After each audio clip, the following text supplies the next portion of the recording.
हमारे शरीर के लिए जरूरी 3 मैक्रोन्यूट्रिएंट्स प्रोटीन, फैट्स और कार्बोहाइड्रेट है।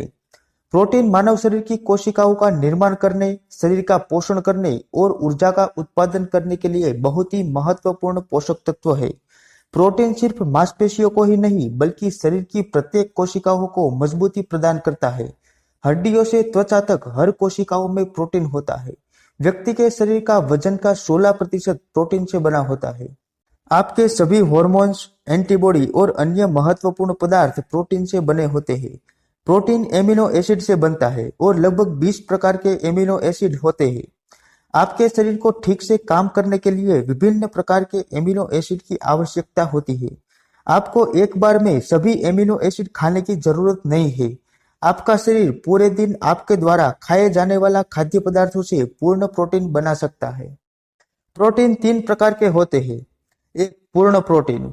यह प्रोटीन जिनमें हर प्रकार के एमिनो एसिड मौजूदा होते हैं। यह ज्यादातर मांस, अंडे और डेयरी उत्पादों में पाया जाता है। दूसरा, अधूरा प्रोटीन। ऐसे प्रोटीन जिनमें केवल एक ही एमिनो एसिड है। यह हरी सब्जियां जैसे कि फलियां आदि में यह पाया जाता है। तीसरा, पूरक प्रोटीन। 2-3 ऐसे अलग अलग प्रकार के भोजन जिनमें अलग अलग प्रकार के एमिनो एसिड होते हैं और इन्हें मिलाकर खाने से हमारे शरीर को आवश्यक मात्रा में प्रोटीन मिल जाता है। प्रोटीन को शरीर के निर्माण का महत्वपूर्ण आधार माना जाता है। शरीर में प्रत्येक कोशिकाओं के कामकाज के लिए प्रोटीन की आवश्यकता होती है। कोशिकाओं की मरम्मत करने और नए कोशिकाओं का निर्माण करने में प्रोटीन जरूरी है।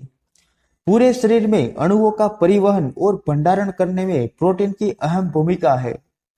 एंटीबॉडी के रूप में शरीर की वायरस और बैक्टीरिया संक्रमण से रक्षा करने में प्रोटीन जरूरी है।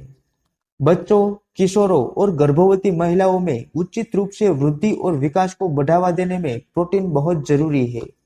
अब आप जान गए होंगे कि प्रोटीन क्या है और हमारे शरीर के लिए क्यों जरूरी है। तो आरोग्य से जुड़ी ऐसी ही वीडियो देखने के लिए चैनल को सब्सक्राइब करें और नोटिफिकेशन बेल को प्रेस करें। धन्यवाद।